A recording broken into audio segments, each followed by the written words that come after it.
The way to get 100 million views on a video, if you want to gain subscribers, if you want to get views, if you want to make money, it all comes back to, okay, well then just... Hey, so you're not going to believe this opportunity I just had. I got to sit down with MrBeast, you know, the MrBeast, Jimmy Donaldson, and ask him a few questions about his YouTube journey, how he grew to what he is today, and ask him how a small channel like mine can even think about having this kind of opportunity. For a small channel like me to be able to talk with MrBeast, Jimmy Donaldson, and ask him questions like this, it's unheard of. I still don't believe it, and I just did it. So check out this interview that I did with him. I know that I learned a ton about YouTube and how to grow on YouTube from this interview, and I'm sure that you can learn a few things as well. So without further ado, I know you didn't click on this video just to hear me ramble about this. Here's my interview with Jimmy Donaldson. Thank you so much for agreeing to this interview. I mean, it is such an honor, and to be honest, I'm more than a little nervous. It's harder for me to talk to a person than it is to talk to a camera, which I feel like a lot of people say that, though, that are, whatever, make content, right? Or maybe not. Maybe I'm just awkward and dumb. I don't think anyone could call you awkward and dumb. So let's just jump right into it, if that's okay. I'm sure people ask you all the time how to grow on YouTube. It's like, how do you cook good food? You know what I mean? That's like the same kind of question. Right. So I don't really want to ask you those kinds of basic questions. For you, though, starting off making Minecraft videos, and then you oftentimes point to the fact that you gave a homeless man $10,000 that's what kind of blew up your channel, right? But even getting to that point, to be given $10,000 from a brand just to give away, you had to already have some momentum there. So what would you say shifted your mindset away from Minecraft videos to actual ideas that had the potential to go viral? That's a good question.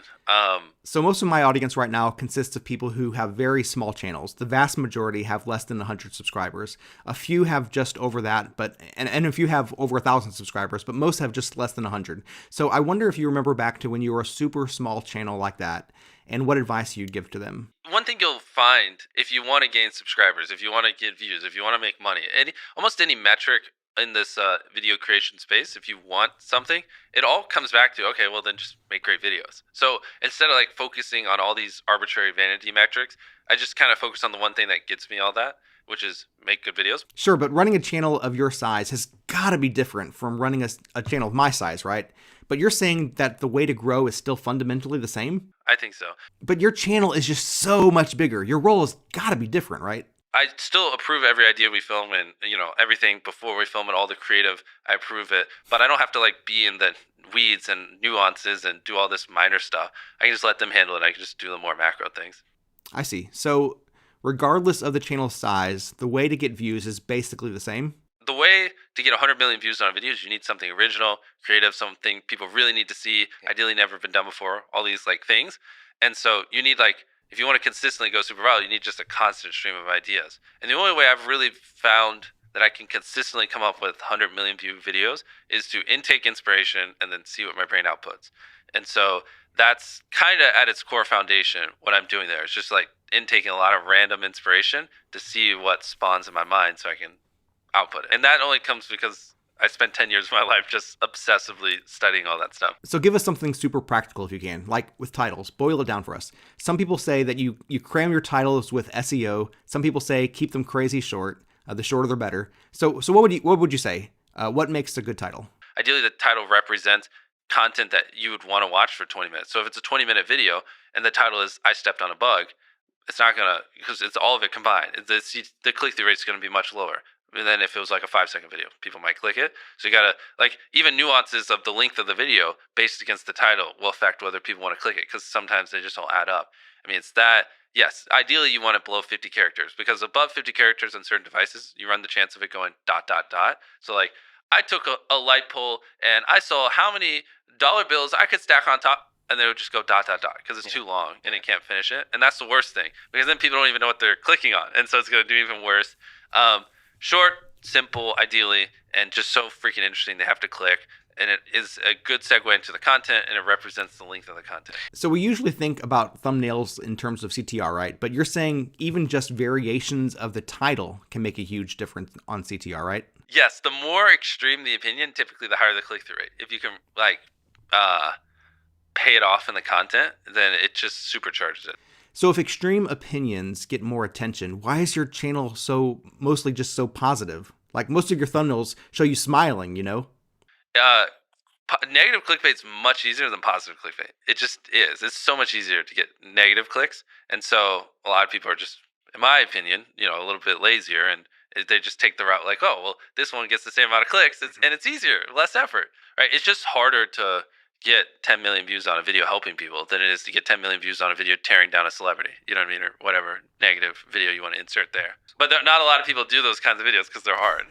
How do you respond to people who say it's just luck? So many people say it's luck, and they're like, you're just lucky or this or that, but what do we have to? Probably like 1,000 videos over 10 million views. Like, we don't ever have a dud. Like, you can call it luck, but I think it can be trained. I counsel YouTubers all the time and show them how to go from getting a couple million views a month to 10 million views a month very easily.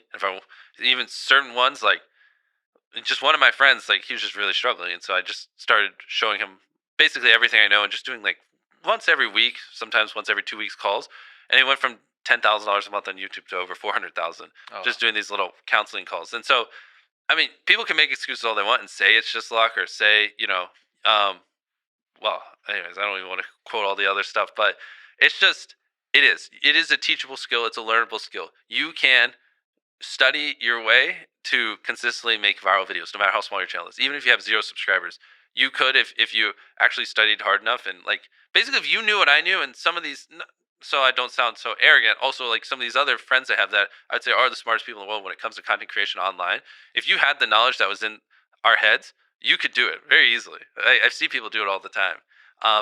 And what's even more interesting is I go on podcasts and I say everything I know. And these people are also very open. Some of them I know. It's all out there.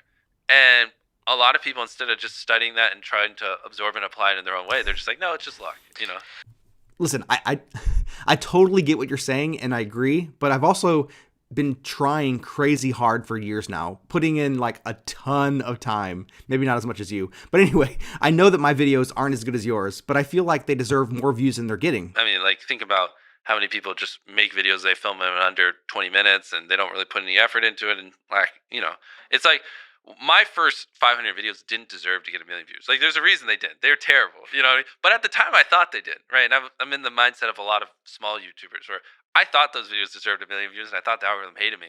But I watch them back now, and I can tell you exactly why. Every 6 months, you should look back and hate your videos, or at least see things you could improve, and be like, oh, I could have done this better, that better. If not, then you're not learning quick enough, in my opinion, at least.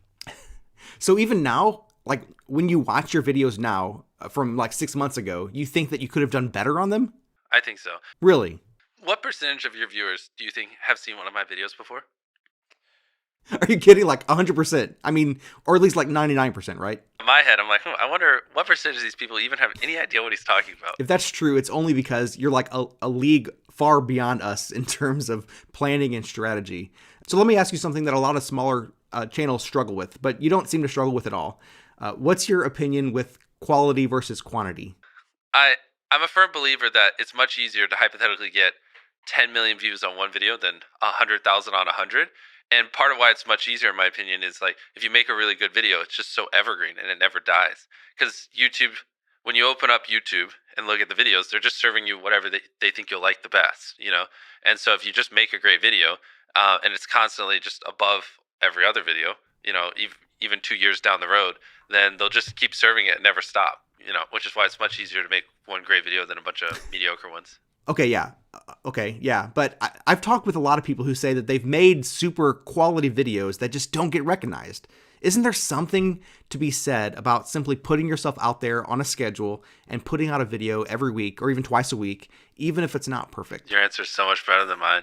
Well, I'm sure that's not the case. You're the expert here. I just mean, how do you have so much faith in the YouTube algorithm that it's really going to surface all the best videos? So we really should just pour ourselves into making better videos, even if that means making way less videos. When I open up YouTube on my television, I get the videos I want to watch. I don't know. I don't ever open it and wonder, like, what are these? What are these 10 videos on my homepage? When I click on a video on my suggestion, I don't ever wonder what these are. Like, and maybe it's because I'm very adamant about like the kind of videos I watch, and I try not to watch videos that I don't want to get recommended more because that's how I think. But I'm very happy with how it is at the moment. Yeah, I see your point there.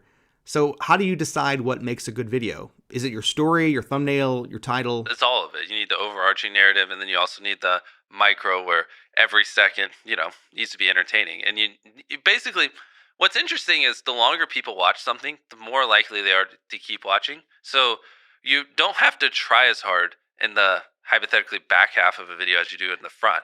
And so a big, like, to really boil it down to a simple level, you just want to get people where they're immersed in the content and then just kind of hold them there. So when you're watching other videos, like videos on a small channel, do you immediately think about what's holding them back?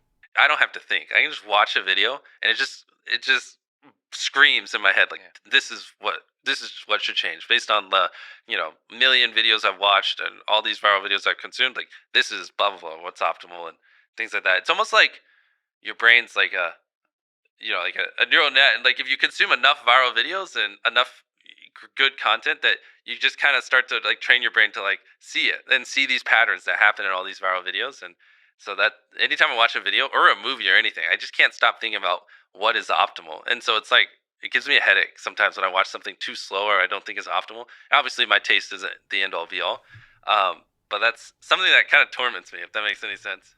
So I guess my question would be, how can we train ourselves to think the same way? There are ways you can kind of see like the most viewed videos on YouTube every day and stuff like that. And I just kind of consume those every single day. And I've been doing that for way too many years. And you just start to notice patterns. Like the thumbnails on the most viewed videos or videos that go super viral tend to be clear, tend to not have much clutter, tend to be pretty simple. Titles tend to be less than 50 characters. Intros tend to be this. Stories tend to be this. And you just kind of like, after you see those thousands and then tens of thousands of times, it just starts to click in your head. Like, this is what it looks like, But you can't just do the same thing other people have done, right? I mean, if you just watch all the popular videos, we'll start going down this rabbit hole of either feeling like we have to copy them or else do something bigger and better than them, right?